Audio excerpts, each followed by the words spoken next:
Cordial saludo. A continuación voy a dar respuesta a dos preguntas. La primera es, ¿qué es ética? La ética se puede definir como la ciencia de la conducta moral.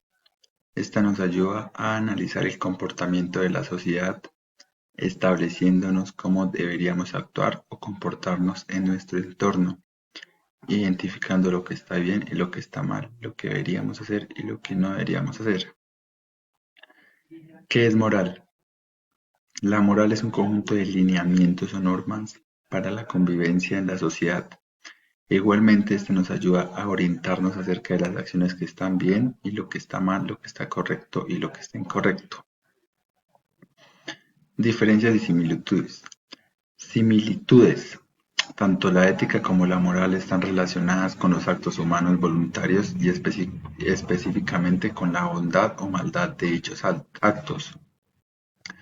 Ambos términos tienen el mismo significado etimológico. Costumbre. En el caso de ética se trata de una palabra de origen griego éticos, mientras que moral es de origen latino moralis. Diferencias. La moral comprende las normas concretas en función de las cuales los actos humanos se consideran buenos o malos. La ética reflexiona acerca de los fundamentos de la moral. La moral se vincula a la cultura de un pueblo y por tanto pueden variar entre diversos pueblos y a lo largo de la historia. La ética es universal. No depende de los cambios que hay entre las diferentes culturas y a lo largo de la historia. La moral es de carácter práctico, incluye las pautas de comportamiento con las que se debe actuar. La ética es de carácter teórico, no busca establecer normas, sino determina el criterio general para distinguir lo bueno y lo malo. La moral como fenómeno cultural es de carácter social. Las normas morales no son fijadas por el individuo, sino que provienen de la comunidad en la que vive. La ética es individual, si bien su alcance es universal, es el individuo quien, al reflexionar sobre la moral, desarrolló su propia ética. La moral no necesita de la ética para existir y la ética no existiría si no hubiera moral, ya que esta es su objeto de estudio.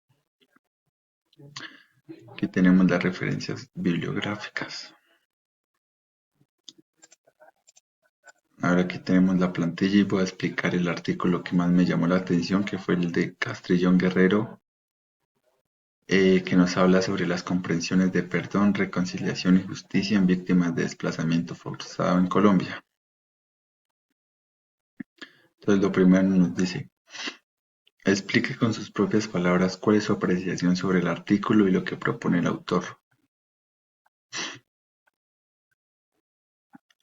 En nuestro país últimamente se han visto muchos casos de desplazamiento forzado. Aquí en Colombia el gobierno ha luchado durante muchos años para combatir este problema, pero todos esos esfuerzos han sido en vano porque no se ve el cambio. Hay muchos jóvenes que llevan una vida normal y de un momento a otro los secuestran y los desalojan de todo lo que ellos tienen. Igualmente en el caso de los campesinos, cuando los intimidan hasta el punto de quitarles las tierras y todo lo que les pertenece. A veces a estas personas que sufren de este problema se les pide que tengan perdón, pero todos sabemos que esto no es fácil, ya que muchos recorren su corazón al saber que de cierta forma les cambió la vida y no para bien sino para mal, y más aún sabiendo que la justicia en este país es muy injusta en este sentido.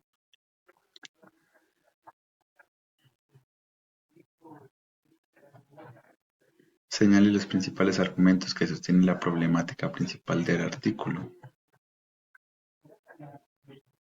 Dice, aquí según el texto experimentario experimentamos varios argumentos muy importantes como lo son el perdón que debe tener la persona que sufre dicho desplazamiento forzado, sabiendo que tiene mucho dolor, rencor y se le hace muy difícil perdonar y dejar pasar todo como si no hubiera pasado nada, sabiendo que el que lo sufre es el que en verdad entiende la gravedad de dicho problema, aunque esta persona al perdonar por dentro sentirá una cierta tranquilidad y armonía en cierta parte.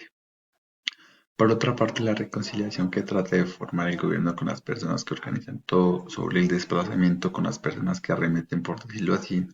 Aquí se experimentan muchas emociones, tanto positivas como negativas, al pensar muchas cosas respecto al tema, ya que por más que uno trate de comprender, no se llega a una conclusión cómo personas pueden arruinar la vida de esta forma tan cruel a otras personas.